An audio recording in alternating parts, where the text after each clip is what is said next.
الحمد للہ رب العالمین والصلاة والسلام علی من لا نبی بعدہ اما بعد فاعوذ باللہ من الشیطان الرجیم بسم اللہ الرحمن الرحیم لقد نصرکم اللہ فی بدر وانتم اذلہ صدق اللہ العظیم ان اللہ و ملائکتہ یصلون علی النبی یا ایھا الذین آمنوا صلوا علیہ وسلموا تسلیما اللہم صلی علی سیدنا وسندنا ومأوانا وملجانا محمد وبارک وسلم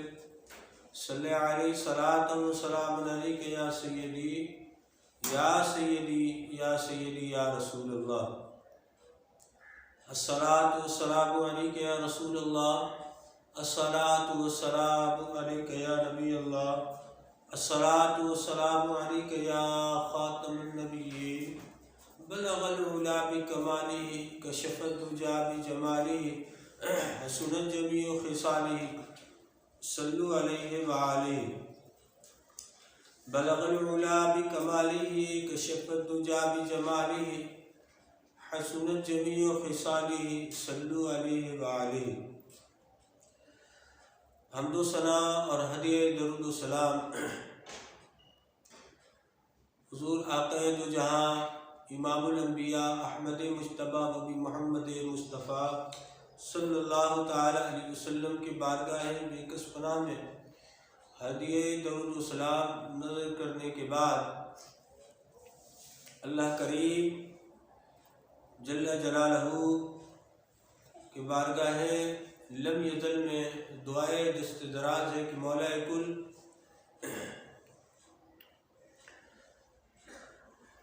آقا دو عالم نور مجسم صلی اللہ تعالی علیہ وسلم کے صدقے اور برکت میں آپ کے آل پاک اہل بیت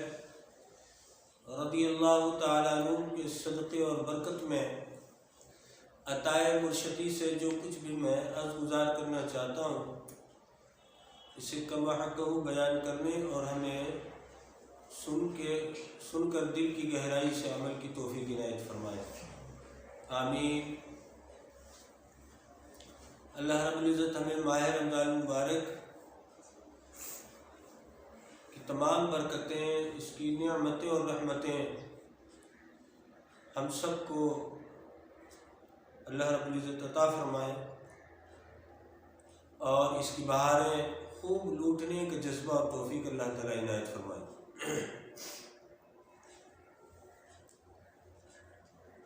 عزیز من، ماہ رمضان المبارک آج 16واں روزہ ہے اور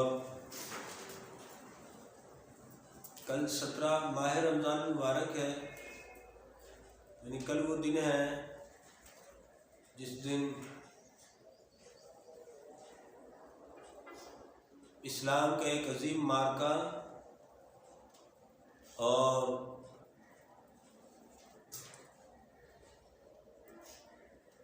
کفر اور ایمان کے درمیان فیصلے کا دن تھا، جس کو یوم الفرقان سے تعبیر بھی کیا گیا ہے، اور یوم الفرقان مطلب اس کو بدر بھی کہتے ہیں، غزوہ بدر۔ اس سے قبل غزوہ بدر سے قبل کچھ یعنی چھوٹی چھوٹی جو جھڑپیں ہوئیں اس کو بھی غزوات میں شامل کیا گیا ہے۔ نبی رحمت صلی اللہ تعالی علیہ وسلم، آقا دو عالم صلی اللہ علیہ وسلم نے جو ہے وہ 27 یا 29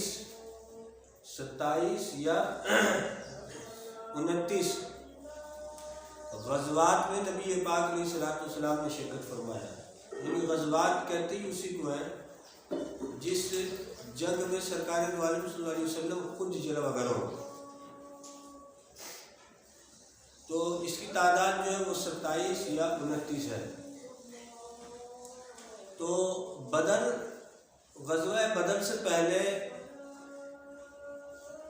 غزوہ ابوا ہوا، یہ ایک چھوٹا سا جھڑپ ہوا، اور اس کے بعد غزوہ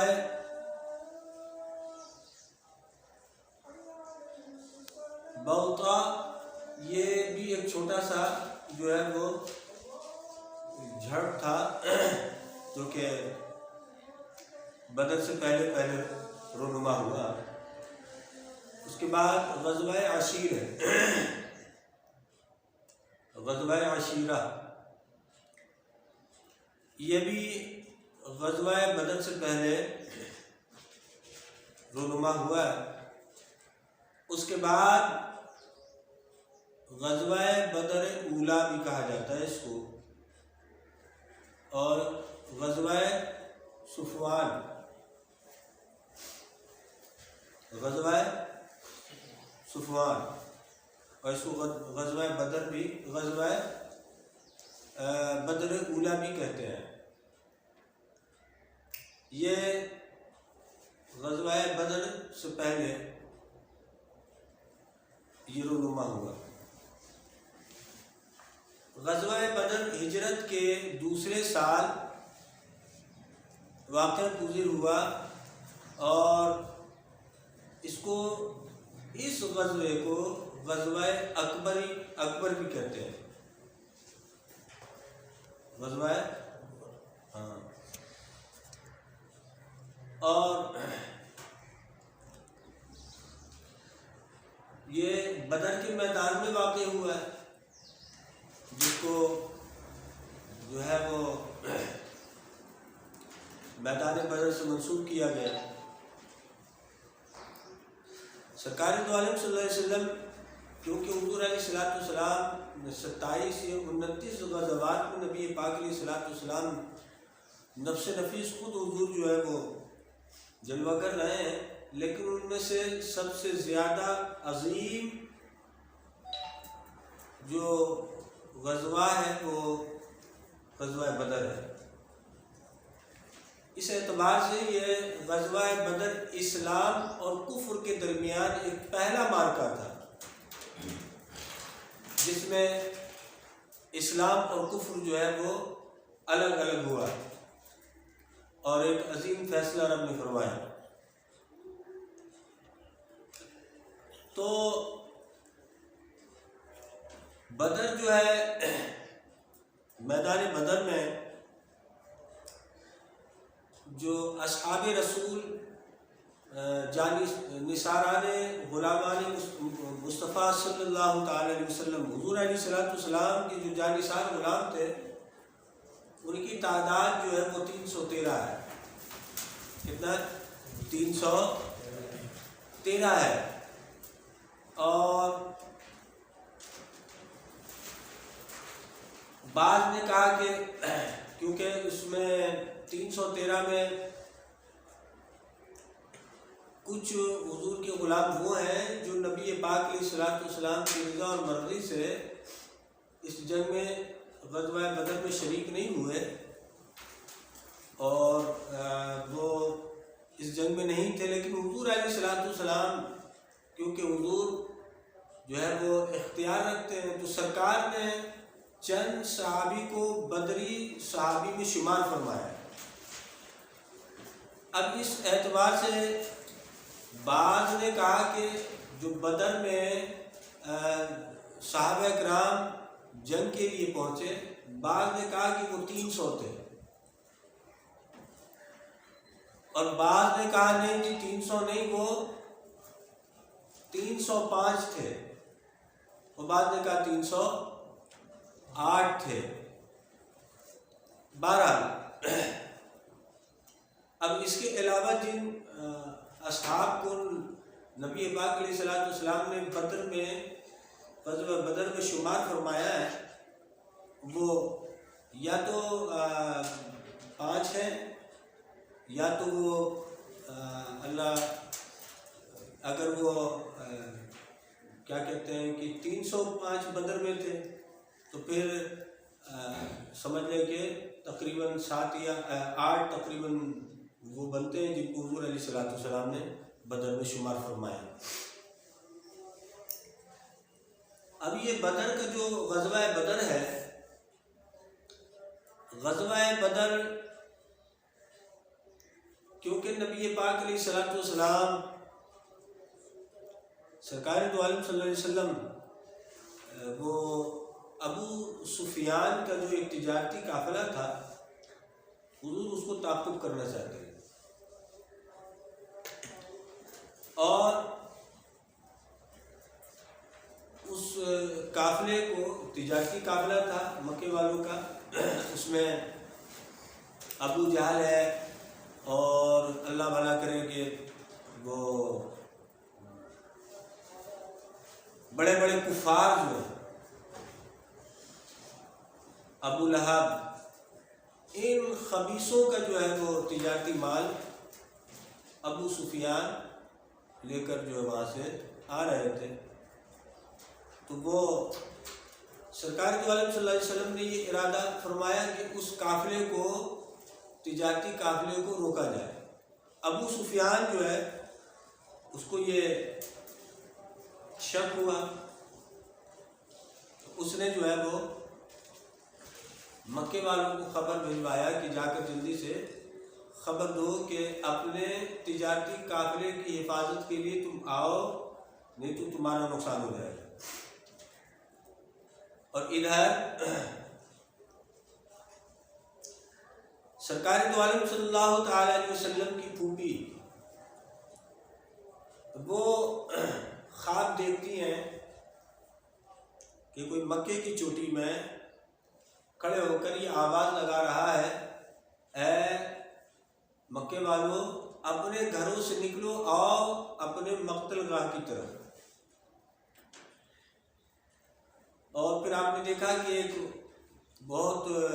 اونچے ٹیلے سے ایک بہت بڑا چٹان مکے کی طرف بڑھ رہا ہے، اور پھر وہ آتا ہے اور وہ ٹوٹتا ہے، ریزہ ریزہ ہوتا ہے، اس کا ہر ایک ذرہ جو ہے، یعنی ہر مکے کے ہر ایک مکان میں پہنچتا ہے۔ تو یہ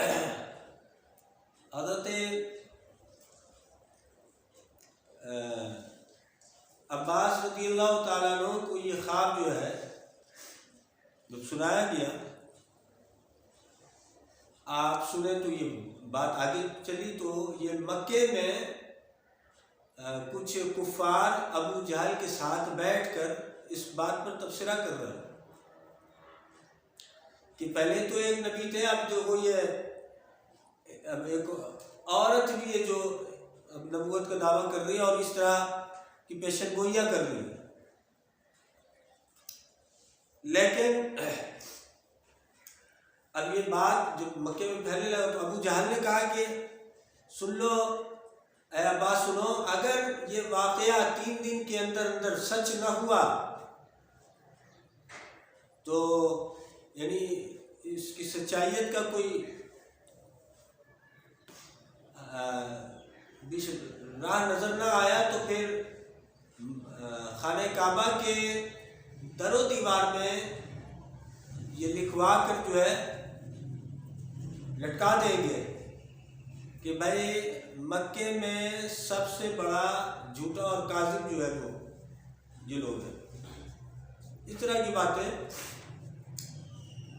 لیکن اب سنیں کہ وہ ابو سفیان نے جو ہے جب بھیجا کہ جا کر جو ہے وہ ان کو یہ خبر کرو کہ تمہارا قافلہ جو ہے نا وہ تجارتی قافلہ لٹ جانے کا خدشہ ہے، تو جلدی جلدی چاہتے ہو تو اپنے قافلے کو بچاؤ۔ اب وہ چلے، آ کر انہوں نے تو خبر دے دیا، مکے کی چوٹی میں وہ کھڑا ہو گیا اور اپنے اونٹ کے ناک کان کو کاٹ کر اس نے یہ پیغام دیا کہ ہم مشکل میں ہیں اور تمہارا جو تجارتی قافلہ ہے وہ بہت مشکل میں ہے، تو لہٰذا اپنے اس تجارتی قافلے کو بچانا چاہتے ہو تو اپنے گھروں سے نکلو اور اس کی حفاظت کرو۔ ادھر جب یہ خبر ان تک پہنچا تو ان لوگوں نے جو ہے وہ کہا کہ بھئی چلو، اور یہ تیاری کرنے لگے۔ کفار جو ہے وہ پوری تیاری سے پورے اپنے کر و فر کے ساتھ جو ہے وہ چلے، 700-800 اونٹ اور سواری، پھر ذرہ اور پھر تلوار، نیزہ، یعنی ہر جنگی ساز و سامان سے لیس، اور کھانے پینے کی چیزیں، شراب و کباب، اور ناچنے والی اور گانے والی عورتوں کو بھی ساتھ وہ لے کر چلے۔ اس کا مطلب یہ ہوا کہ آج اگر کوئی اپنی سیاست چمکانے کے لیے اور اپنی سیاست کو بچانے کے لیے یا اپنی سیاست کو تقویت دینے کے لیے عورتوں کا استعمال کرتا ہے تو یہ کسی مسلمانوں کا وتیرہ نہیں ہے، بلکہ یہ اسلام کے دشمنوں کا وتیرہ ہے کہ وہ اپنے اجتماعات میں، اپنے جلسوں میں اور اپنی محفلوں میں وہ عورتوں کو لا کر نچواتے ہیں اور معاذ اللہ ان کے جسموں کو برہنہ کر کے قوم کو گمراہ اور ان کے کیا کہتے ہیں کہ ایمان و عقائد سے کھیلتے ہیں۔ تو یہ اصل مسلمانوں کا وتیرہ نہیں ہے۔ آج اگر کوئی سیاستدان اس طرح کی حرکتیں کر رہے ہیں تو وہ اصل مسلمانوں کا وتیرہ نہیں ہے، وہ اسلام کے دشمن ابو جہل، عتبہ، شیبہ، ابو لہب اور اس سے پہلے، ان سے پہلے جو لوگ گزر چکے، یہ ان بدبختوں کا وتیرہ اور طریقہ ہے کہ وہ عورتوں کو میدان میں لاتے ہیں اور اس طرح کی حرکتیں کرتے ہیں۔ تو اب دیکھیں کہ وہ جناب تمام عورتوں کو لے کر اور ناچنے والیوں کو اور جو خوش الحان خواتین تھیں ان کو لیا تاکہ وہ گائیں، اور شراب و کباب ہے چلے۔ راستے میں ان کو زمزم کے مقام پر ان کو یہ معلوم پڑ گیا کہ کسی نے خبر دے دی ان لوگوں کو کہ اب قافلہ جو ہے وہ خطرے سے باہر ہے، تجارتی قافلہ جو ہے وہ خطرے سے باہر ہے، کیونکہ ابو سفیان نے جو ہے وہ اس کو ترکیب یہ سوجی کہ اس نے راستے کو بدل کر اور مدینہ طیبہ کا اس راہ کو اختیار کیا جو کہ ریگستانی ایریا ہے۔ تو لیکن ابو جہل نے یہ کہا کہ نہیں، اب ہم آ گئے تو ہم جائیں گے تھوڑی، اب تو ہم جائیں گے اور بدر کے میدان پر ہم 3 دن قیام کریں گے، اونٹوں کو ذبح کریں گے، ہم کھائیں گے، شراب و کباب جو ہے وہ کی محفل سجائیں گے، ہماری عورتیں جو ہے وہ گائیں گی اور ناچیں گی، ہم وہاں جو ہے وہ رقص و سرور کی جو محفل ہے اس کو سجائیں گے اور مدینے والوں پر اپنا رعب و دبدبہ قائم کریں گے۔ لیکن جو ان میں عقل مند لوگ تھے وہ ابو جہل کو سمجھا رہے تھے کہ بھئی ہمارا کام تو پورا ہو گیا، اب ہمیں ضرورت نہیں، ہمیں واپس لوٹ جانا چاہیے۔ لیکن کیونکہ وہ اعلان ہوا تھا کہ 3 دن کے اندر اندر تم اپنے مقتل گاہوں میں جمع ہو جاؤ، تو یہ اپنے مقتل گاہ میں جمع یعنی پہنچ گئے۔ اب سنیں کہ ادھر یہ پوری تیاری کے ساتھ 1000 کا لشکر یا 950 یا 900 1000 کا لشکر یہ بدر میں اس مقام پر انہوں نے پڑاؤ کر لیا کہ پیچھے مکہ ہے، اور یہ وہ جگہ تھا کہ جہاں پینے کے لیے پانی بھی، یعنی کنواں بھی تھا جس میں پانی جو ہے وہ موجود ہے، اور ان کفاروں نے اس کو گھیر بھی لیا اور قبضہ کر لیا، اور یہ اس زمین میں تھے جو زمین سخت ہے، یعنی بدر کے مقام پہ کفار اس زمین پر انہوں نے پڑاؤ کیا ہے کہ جو زمین سخت ہے، چلنے میں دشواری نہیں ہے۔ اور ادھر اب جو منظر ہے، نبی پاک علیہ الصلوۃ والسلام، سرکار دو عالم صلی اللہ علیہ وسلم، حضور علیہ الصلوۃ والسلام نے اب خطاب فرمایا اپنے غلاموں سے۔ کن غلاموں سے؟ جو فاقہ کش ہے، سحری کرتے ہیں تو کھجور چوس لیتے ہیں اور پانی پی لیتے ہیں، اور وقت افطار ہوتا ہے تو افطار میں اسی کھجور کو چوس کر اور روزہ کھول لیتے ہیں اور پانی پی لیتے ہیں۔ تن میں لباس نہیں ہے، شکم میں بھوک کی وجہ سے پتھر ہے بندھا ہوا۔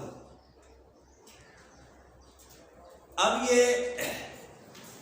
نبی پاک علیہ الصلوۃ والسلام نے فرمایا کہ اب تمہاری رائے کیا ہے، مشورہ دو۔ ہر ایک صحابی اٹھ کر اپنے جذبات کا اظہار فرماتے۔ سیدنا صدیق اکبر رضی اللہ تعالیٰ عنہ، حضرت عمر بن خطاب رضی اللہ تعالیٰ عنہ، حضرت معاذ رضی اللہ تعالیٰ عنہ اور دیگر صحابی اٹھ کر اپنی اپنی آراء دے رہے ہیں، لیکن نبی پاک علیہ الصلوۃ والسلام فرماتے تم مجھے مشورہ دو، اپنی رائے دو۔ اس پر انصار سے حضرت سعد بن معاذ رضی اللہ تعالیٰ عنہ کھڑے ہوئے، اور کھڑے ہو کر نبی پاک علیہ الصلوۃ والسلام کی بارگاہ بے کسبرہ میں عرض کرنے لگے، یا رسول اللہ صلی اللہ علیہ وسلم، شاید اس سے مراد آپ انصار کو لے رہے ہیں کہ آپ انصار سے اس کی رائے چاہتے ہیں کہ انصار کیا چاہتے ہیں۔ نبی رحمت صلی اللہ تعالی علیہ وسلم، آقا دو عالم صلی اللہ تعالی علیہ وسلم نے فرمایا جی ہم چاہتے ہیں آپ کی رائے۔ تو حضرت سعد بن معاذ رضی اللہ تعالیٰ عنہ آپ فرماتے ہیں یا رسول اللہ صلی اللہ علیہ وسلم، بدر تو یہ کھڑا ہے، آپ حکم فرمائے، آپ سمندر میں گھوڑے اتارنے کا حکم دیں، ہم تو سمندر میں گھوڑا اتار دیں گے، آپ جس جانب لے کر جائیں ہم تیار ہیں آپ کے ساتھ، آپ جو چاہتے ہیں ہم اس کے لیے تیار ہیں، آپ چاہتے ہیں کسی سے جنگ چھیڑنا یا رسول اللہ صلی اللہ علیہ وسلم، آپ جنگ چھیڑ دیں، ہم آپ کے ساتھ ہیں۔ اب یہ ولولہ انگیز جو حضرت سعد بن معاذ رضی اللہ تعالیٰ عنہ کا جو خطاب تھا نا، اور بہت ساری باتیں جو آپ حضور علیہ الصلوۃ والسلام کی بارگاہ میں عرض کر رہے تھے، سرکار دو عالم صلی اللہ علیہ وسلم کا چہرہ انور جو کہ پہلے ہی کائنات کی کوئی ایسی چیز اتنی چمکدار نہیں ہے کہ اس سے تشبیہ حضور کے رخ انور کو دیا جائے، سمجھے کہ سرکار دو عالم صلی اللہ علیہ وسلم کا رخ انور تو پہلے ہی کائنات کے ہر شے سے زیادہ چمکدار اور نورانی، لیکن وہ چہرہ اور کھل اٹھا اور چمک اٹھا، اور سرکار دو عالم صلی اللہ علیہ وسلم نے فرمایا تیاری کرو۔ اب مسلمانوں کے پاس 8 تلوار ہے، 6 ذرہ ہے، اور 2 گھوڑا ہے، اور 7 یا 8 یا 17 اونٹ ہے۔ اب ان ساز و سامان کے ساتھ جو ہتھیار کے ساز و سامان ہے، جنگی ساز و سامان لے کر جنگ کے لیے چلے، کیا عجیب منظر ہے، جس حضور کے جانثار غلام کے پاس تلوار نہیں ہے تو وہ کھجور کی ٹہنی کو توڑ کر اس کو ہاتھ میں لے کر چل پڑا ہے۔ نبی رحمت صلی اللہ علیہ وسلم حضور علیہ السلام جب چلے اور یہ قافلہ چل پڑا تو یہودیوں نے دیکھا کہ یہ بے سر و سامانی میں نہ تیر ہے نہ تلوار ہے، یہ بے سر و سامانی میں یہ کہاں جا رہا ہے، یہ کہاں جا رہا ہے؟ اللہ اکبر۔ سرکار دو عالم صلی اللہ تعالی علیہ وسلم کے جانثار غلاموں نے نبی رحمت صلی اللہ تعالی علیہ وسلم کی طرف، جب یہودیوں نے کہا کہ بھئی تم کہاں جا رہے ہو، تمہارے پاس نہ تیر ہے نہ تلوار ہے، جنگی ساز و سامان نہیں ہے، تم یہ کیا کرنے جا رہے ہو، ان سے تمہارا کیا مقابلہ ہے، تم کس کے سہارے جا رہے ہو؟ اللہ اکبر۔ تو حضور کے ہر ایک جانثار غلام جب یہودیوں کی باتوں کو سنتے تو سرکار دو عالم صلی اللہ علیہ وسلم کی جانب اشارہ فرماتے اور کہتے ہیں کہ ہمارے پاس واقعی تیر و تلوار نہیں ہے، نیزہ نہیں ہے، جنگی ساز و سامان نہیں ہے، لیکن خدا کی عزت کی قسم ہم جس کے بھروسے پر میدان بدر میں اتر رہے ہیں وہ آمنہ دلال ہے، وہ آمنہ دلال ہے۔ اللہ اکبر۔ اور پھر یہ 313 جانثار مصطفیٰ بدر کے میدان میں پہنچے۔ اب جب یہ پہنچے نا تو بدر کے اس مقام پر پہنچے جہاں زمین جو ہے وہ ریگستانی زمین ہے، اونٹ اور جانور جب چلتے تو پنڈلی تک اندر جو وہ دھس جاتے۔ اب ادھر منظر کچھ اور ہے اور پینے کے لیے پانی نہیں ہے۔ غلاموں نے مشورہ دیا یا رسول اللہ صلی اللہ علیہ وسلم یہ ایک کنواں ہے، ہم اس کو گھیر لیتے ہیں اور یہاں پڑاؤ کرتے ہیں۔ اور پھر غلامان مصطفیٰ نے پڑاؤ کیا تو شاید سرزمین بدر نے یہ دیکھا کہ وہ ماتاب کائنات جلوہ گر ہوا ہے اور جانثاران مصطفیٰ آج بدر میں قدم رنجا ہوئے ہیں، لیکن میری بدقسمتی یہ ہے کہ میں ایک ریگستانی زمین ہوں، نہ میں ان کے پیاس کو بجھانے کی استطاعت رکھتی ہوں اور نہ میں ان کے بھوک کو مٹانے کی استطاعت رکھتی ہوں۔ تو شاید اس سرزمین نے رب کے بارگاہ میں شاید وہ عرض کرنے لگی، مولا مجھے کیا خبر کہ تیرا محبوب یہاں قدم رنجا فرمائے گا اور تیرے یہ غلام جانثار بندے میری اس زمین پر جلوہ گر ہوں گے۔ اگر معلوم اور خبر مجھے یہ ہوتی تو میں پانی جمع کر رکھتی، بارشوں کی پانی کو جمع رکھتی، لیکن بدقسمتی مجھے کیا خبر کہ تیرے یہ بندے اور تیرے محبوب کی یہ جانثار غلام یہاں آئیں گے۔ اے مولا اب تو یہ آ گئے، اب تو سیراب کر دے،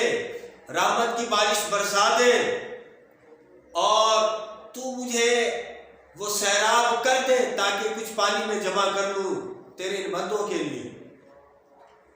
وہ زمین جس میں جو ہے پنڈلیوں تک جو ہے بندہ دھس جائے، وہاں جنگ کیسے کی جا سکتی ہے؟ لیکن بدر میں سب سے پہلی مدد یہ آئی کہ ایک ٹھنڈی ہوا چلی اور پھر باران رحمت برسنا شروع ہو گیا۔ اس قدر برسا کہ جہاں جانثار مصطفیٰ وہ لشکر، وہ مختصر سا 313 جو اسلام بچانے کے لیے اور اسلام کو منوانے کے لیے اور اسلام کا پرچم کفر کی چھاتی میں گاڑنے کے لیے بدر میں پہنچے تھے۔ اللہ اکبر۔ وہ 313 کو رب نے مدد اس طرح پہنچایا کہ وہ باران رحمت برسنے لگی اور وہ زمین جس میں پنڈلی تک بندہ دھس جائے وہ زمین بالکل جو ہے پانی پی کر وہ سخت ہو گیا، اس پر چلنا آسان ہو گیا۔ اور ادھر جو کفار جو اپنے ساز و سامان پر غرور و تکبر میں ہے، وہ زمین جس پر وہ آسانی سے چل سکتے تھے، بارش نے اس زمین کو کیچڑ والا کر دیا، اور اب اس زمین پہ جو کہ پہلے چلنا آسان تھا اب ان کے لیے مشکل ترین ہو گیا۔ یہ پہلی مدد تھی۔ عزیز دوستو بزرگوں، میں آخری بات کر کے اپنی گفتگو سمیٹتا ہوں، پھر انشاءاللہ آئندہ جمعہ بات کریں گے۔ بدر میں ایک مقام جو ہے وہ سرکار دو عالم صلی اللہ علیہ وسلم کے لیے منتخب کیا گیا، اور وہاں ایک جھونپڑی بنائی گئی، اور حضور کے غلاموں نے کہا یا رسول اللہ صلی اللہ علیہ وسلم اس جھونپڑی پر آپ جو ہے یہاں تشریف فرما رہے ہیں، اور آپ یہاں سے جنگ کے حالات اور منظر کو دیکھیں، ہم اگر زندہ بچ گئے تو خیر، ہمیں فتح نصیب ہوئی تو خیر، اور اگر ہم جو ہے وہ خدا نہ خواستہ بدر میں شہید کر دیے جائیں تو یا رسول اللہ صلی اللہ علیہ وسلم آپ یہاں سے وہ مدینے والے جو آپ کی راہ تک رہے آپ ان کی طرف تشریف لے جائیے۔ وہ جو جھونپڑی ہے اس جھونپڑی کو کہتے ہیں عریش، وہ عریش، اور اس جھونپڑی پہ جہاں نبی رحمت صلی اللہ علیہ وسلم نے وہ کھجور اور ٹہنیوں سے بنایا گیا، حضور کی پہرہ داری کے لیے جن کا انتخاب کیا گیا وہ سیدنا صدیق اکبر رضی اللہ تعالیٰ عنہ کی ذات۔ اب آخری بات یہ ہے کہ سرکار دو عالم صلی اللہ علیہ وسلم حضور جو ہے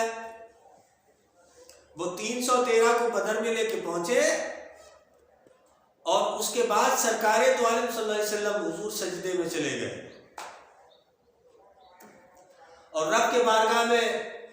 محبوب کریم یہ عرض کرتے مولا یہ میری کل کمائی ہے، یہ میری کل کمائی ہے، یہ 313 مولا آج اگر بدر میں کفر نے ان کو مٹا دیا تو قیامت تک تیرا نام لینے والا کوئی نہیں ہوگا۔ یہ اس لیے سرکار نے فرمایا تھا کہ سرکار دو عالم صلی اللہ علیہ وسلم حضور جانتے تھے کہ میں آخری نبی ہوں، اب میرے بعد کوئی نبی نہیں ہے، اور سرکار دو عالم صلی اللہ علیہ وسلم حضور رب کی بارگاہ میں اس قدر سرکار دو عالم صلی اللہ علیہ وسلم عاجزی انکساری اور آہوزاری سے رب کی بارگاہ میں مناجات فرما رہے تھے کہ آپ کا کملی مبارک جو ہے وہ دوش مبارک سے زمین پر تشریف لے آئے۔ اللہ اکبر۔ سیدنا صدیق اکبر رضی اللہ تعالیٰ عنہ یہ منظر دیکھ رہے تھے، تو سیدنا صدیق اکبر رضی اللہ تعالیٰ عنہ نبی رحمت صلی اللہ علیہ وسلم کی بارگاہ میں عرض کرتے ہیں یا رسول اللہ صلی اللہ علیہ وسلم آہوزاری اب بند فرمائے، آپ جیسا چاہتے رب ویسا ہی کرے گا، رب ویسا ہی کرے گا۔ بعض نے یہاں کہا کہ یار یہ سیدنا صدیق اکبر رضی اللہ تعالیٰ عنہ کا یہ کہنا درست نہیں ہے، لیکن علماء نے اس پر کلام فرمایا، اور علماء نے فرمایا کہ سیدنا صدیق اکبر رضی اللہ تعالیٰ عنہ، بعض نے کہا کہ بھئی سیدنا صدیق اکبر رضی اللہ تعالیٰ عنہ امتی ہے، حضور نبی ہے، نبی کا مرتبہ زیادہ ہوتا ہے، تسکین قلب ابو بکر کے سینے میں ہے اور حضور علیہ الصلوۃ والسلام، تو اس سے تو ابو بکر کا مرتبہ معاذ اللہ زیادہ ہے، لیکن یقیناً اس شاہ کے مصطفیٰ کی کمی نہیں ہے۔ پھر کوئی عاشق کھڑا ہوا کہا کہ نہیں بات اس طرح نہیں ہے جس طرح تم سمجھ رہے ہو، بات یہ ہے کہ سرکار جو رب کے بارگاہ میں دعا فرما رہے تھے اور اپنے جانثار غلاموں کے قدم کو میدان بدر میں پائے استقلال کو ڈگمگا نہ جائے اس کے لیے جو دعا فرما رہے تھے، اور قلب کی اطمینان کے لیے جو رب کے محبوب دعا فرما رہے تھے، رب نے جب اس دعا کو قبول فرمایا تو ابو بکر کے قلب میں وہ تسکین نازل ہوا. جب وہ قلب میں تسکین نازل ہوا تو ابو بکر کہہ اٹھے یا رسول اللہ جو دعا رب سے آپ مانگ رہے ہیں وہ تو رب نے قبول کر لیا ہے, میرے سینے کو رب نے تسکین پہنچا دیا ہے. یہ ہے. اب حضور علیہ الصلوۃ والسلام پھر یہی ہوا کہ سرکار تو عالم صلی اللہ علیہ وسلم حضور سجدے سے سر سرکار دو عالم صلی اللہ علیہ وسلم نے اٹھایا اور فرمایا ابو بکر مبارک ہو, ابو بکر مبارک ہو, بخ بخ لکا, مبارک ہو مبارک ہو. یہ دیکھو رب کے فرشتے آ رہے ہیں اور بدر کا معرکہ مسلمانوں نے مار لیا ہے, رب نے فتح و نصرت مسلمانوں کے مقدر میں کر دیا ہے. اور پھر سرکار دو عالم صلی اللہ علیہ وسلم نے میدان بدر کے سارے نقشے کو کھینچا اور سرکار دو عالم صلی اللہ علیہ وسلم نے پھر نقشہ کچھ اس طرح سے کھینچنا شروع فرمایا کہ سرکار کے دست مبارک میں ایک چھڑی ہے اور سرکار نشان لگاتے چلے جاتے اور بتاتے چلے جاتے فلاں کافر قتل ہو کر یہاں گرے گا, ابو جہل یہاں مرے گا, عتبہ یہاں قتل ہوگا, شیبہ یہاں قتل کیا جائے گا, فلاں کافر جو ہے قتل ہو کر یہاں گرے گا, فلاں بدبخت یہاں قتل کیا جائے گا. اور پورے بدر کا نقشہ کھینچ کر محبوب نے بتا دیا کہ دیکھو بدر کا نقشہ یہ ہے اور کفار کو بدترین شکست ہوگی اور مسلمان کو رب فتح و نصرت عطا فرمائے گا. یہ ہے انشاءاللہ العزیز. آئندہ جمعہ یا پھر کبھی بدر کے موضوع پر گفتگو کریں گے. القصہ مختصر یہ کہ یہ 313 جو بدر میں آئے تھے کفر اپنے غرور میں تکبر میں اترا رہا تھا, شباب و کباب میں مشغول تھا اور وہ یہ سوچ رہے تھے کہ ہم تو طاقت و قوت میں ہیں, صبح ہمیں لڑنے کی ضرورت نہیں ہے, ہم اٹھیں گے اور ان کو جو بغیر ہتھیار کے ہیں ساز و سامان کے ہیں ہم انہیں بازوؤں سے پکڑیں گے اور بدر میں ہم انہیں باندھ دیں گے, ہم منظر بدل دیں گے. اللہ اکبر اللہ اکبر. لیکن انہیں کیا خبر کہ یہ جو منظر بدلنے آئے ہیں رب کائنات نے ان کے لیے کیا فیصلہ کیا ہوا ہے. اللہ اکبر. یہ جو 313 کے تقدیر کا فیصلہ کرنے کے لیے یہ 1000 آئے ہوئے ہیں, رب نے ان کے تقدیر میں کیا لکھ دیا ہے انہیں خبر ہی نہیں ہے. یہ جو رات کو منصوبہ بنا رہے ہیں ان کو پتہ نہیں ہے کہ صبح ان کے ساتھ کیا ہونے والا ہے. اور وہ جو 313 پر اپنا دھاک بیٹھانے کے لیے اپنے تمام کر و فر کے ساتھ میدان میں اترے ہوئے ہیں, انہیں کیا خبر تھا کہ رب کائنات 313 کو عنقریب عزت کا تاج عطا کرنے والا ہے. اور پھر صبح کیا ہوا, وہ 313 جن کو یہ باندھ کر مار دینا چاہتے تھے وہ 313 نے 1000 کے لشکر کو خاک و خون میں ملا کر اسلام کا جھنڈا کفر کی چھاتی میں جناب گاڑ کر اور پورے عالم کفر کو یہ پیغام دیا کہ دیکھو ہم 313 تھے, ہم حق پر تھے, تم جناب ہر پہ غلط تھے, ہم حق پر تھے. فتح و نصرت ہمارے مقدر میں آئی اور رب کائنات نے فرشتوں کے ذریعے ہماری مدد و نصرت فرمائی. اس بدر میں اس مارکے میں نبی رحمت صلی اللہ علیہ وسلم نے فرمایا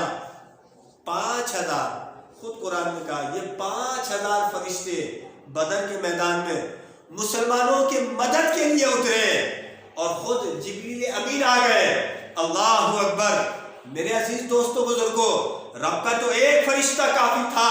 کہ وہ بدر میں آتا, بدر کے نقشے کو بدل دیتا. یہ 5000 فرشتے کیوں آئے؟ کہ یہ 5000 فرشتے, ایک فرشتہ ہی کافی تھا بدر کے منظر کو بدلنے کے لیے.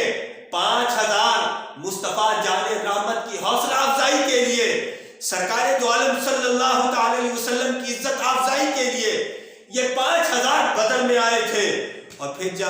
بدر کا مارکان سج گیا اور میدان کا منظر پلٹ گیا